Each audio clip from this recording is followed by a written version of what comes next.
Hey everybody, it's Jay Kitchen from jaysbeard.com. I hope we're doing really well today.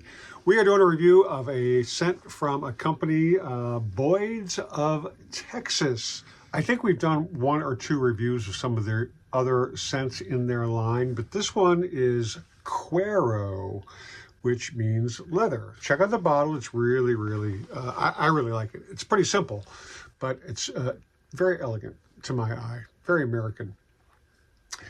This is it's an Eau de Parfum. Now, Lucky Scent says it was launched in 2025. Fragrantica says 2018, if I'm not mistaken. Honestly, I lean more towards Lucky Scent than I do Fragrantica, but that's just me. In any event, it was done, I think, in cooperation with a factory called Stash Leather. That is the inspiration behind Cuero, and they've got a bit of a flowery kind of description, which I'll get into here. A ruggedly beautiful, all-natural leather fragrance as only Boyds of Texas could imagine. Whatever. Over a century old, the venerable building holds its own powerful scent, baked into the shiplap walls by the heat of countless South Texas summers.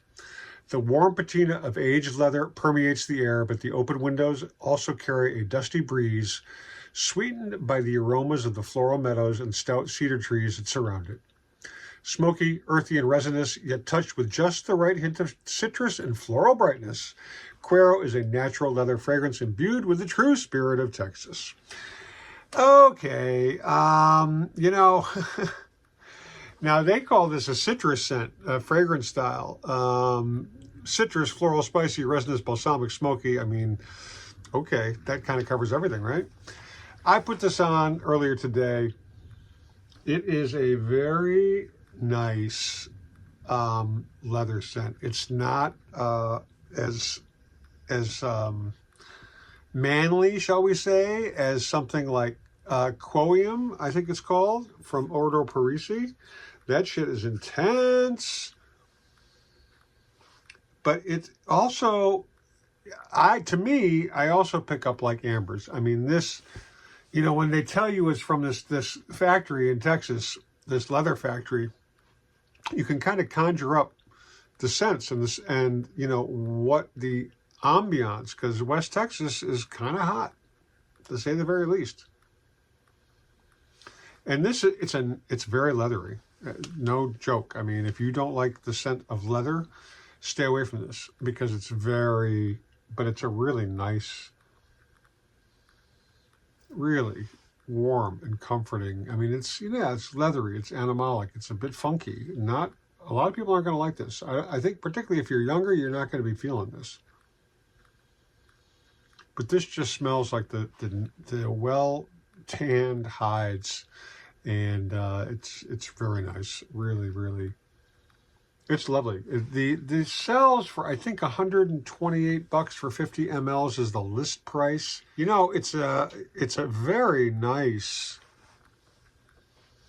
It does have the sort of resinous, incensey thing coming through. I guess that's the Labdanum.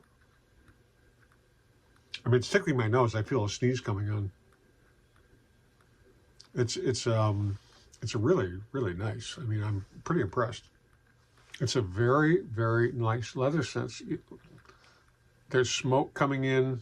I mean, it's got a lot going on, even though it would seem to be a linear kind of a scent. It's really not. There's a lot in here. It's not as simple as the Spanish leather from Santa Maria Novella. It's just it's really nice. It's got a lot going on. Again, leather isn't my thing, but I appreciate the scent. It's really very nice. Not gourmandy. It's leather for sure, but it's nice. Get it if you can if you're into leather scents. It's quite nice. It's definitely worth checking out and getting your nose on. Very leathery. I don't smell any artificiality in this. That's just me. Leave your comments down below if you've got a favorite leather scent. Please let us know, because there are a lot of them out there, but not as many as you might think. Of course, the first fragrance that I ever wore was English leather, right? Stay lifted, stay well-groomed, stay smelling freaking awesome. Whether it's with this, something else, or nothing at all, be kind to our 2- and 4-legged friends. Don't forget we love you, and don't forget to subscribe. Cheers, everybody.